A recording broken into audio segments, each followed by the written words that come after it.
Suzuki വണ്ടികൾക്ക് സ്ഥിരമായിട്ട് പറഞ്ഞ ഒരു കംപ്ലയിൻ്റാണ് ഡീസൽ പമ്പിൻ്റെ കംപ്ലയിൻറ്റ്. അതായത് സ്റ്റാർട്ടിങ് ഡിലേ വരും, അതായത് ലോങ് സെൽഫ് എന്ന് പറയും. അപ്പോൾ അതിന് മെയിനായിട്ടുള്ള കാരണം എന്ന് വെച്ച് കഴിഞ്ഞാൽ ഈ ഡീസൽ പമ്പാണ്. ഈ പമ്പ് ഡാമേജ് ആകുമ്പോഴാണ് ഇതേപോലെ ലോങ് സെൽഫൊക്കെ കാണിക്കുന്നത്. പിന്നെ ബാറ്ററി കൊണ്ടും വരാം. നമ്മളിപ്പോൾ നോക്കുന്നത് എന്താ വെച്ച് കഴിഞ്ഞാൽ പമ്പിനെ കുറിച്ചുള്ള കാര്യങ്ങളാണ്. അപ്പോൾ ഈ പമ്പിൽ ഇതേപോലെ എന്തുകൊണ്ടാണ് ഇങ്ങനെ പമ്പ് കംപ്ലയിൻറ്റ് വരാൻ ചാൻസ് എന്ന് വെച്ച് കഴിഞ്ഞാൽ മെയിനായിട്ട് ലോ ഫ്യൂവലിൽ വണ്ടി ഓടുന്ന വണ്ടികൾക്കാണ് കൂടുതൽ ഇതേപോലെ പമ്പ് അടിച്ച് പോകുന്നത്. അപ്പം മിനിമം ഏറ്റവും കുറഞ്ഞതൊരു 500 രൂപയുടെ ഡീസൽ എപ്പോഴും നമ്മളെ വണ്ടിയിൽ വേണം. ഇല്ലാന്നുണ്ടെങ്കിൽ ഇതിൽ കൂടെ എയർ കയറി ഈ പമ്പിനകത്തുള്ള മെക്കാനിസത്തിനകത്ത് എയർ ഫ്രിക്ഷൻ കൂടുമ്പോഴത്തേക്കും ഈ പമ്പിങ് ഹൈ പ്രഷറിങ് നടക്കില്ല. ഹൈ പ്രഷറിങ് നടന്നാൽ മാത്രമേ നമുക്ക് കറക്റ്റ് രീതിയിൽ വണ്ടി ലോങ് സെൽഫ് വരുള്ളൂ, അത് സ്റ്റാർട്ടിങ് ഡിലേ വരാതിരിക്കുകയുള്ളൂ. അപ്പം ഹൈ പ്രഷർ പമ്പ് എന്ന് പറയുന്ന കാര്യം അതാണ്. അപ്പോൾ നമുക്ക് അതിനകത്ത് ഹൈ പ്രഷർ വേണം.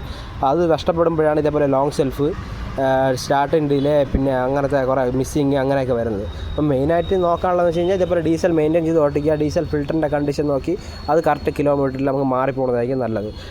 പിന്നെ ഇതേ സെയിം എഞ്ചിൻ പറഞ്ഞ വണ്ടികളാണ് നമ്മളെ ഫിയറ്റിൻ്റെ എഞ്ചിന്, പിന്നെ ടാറ്റയ്ക്ക് വരണുണ്ട്, അതേപോലെ സുസുക്കിക്ക് വരണുണ്ട്.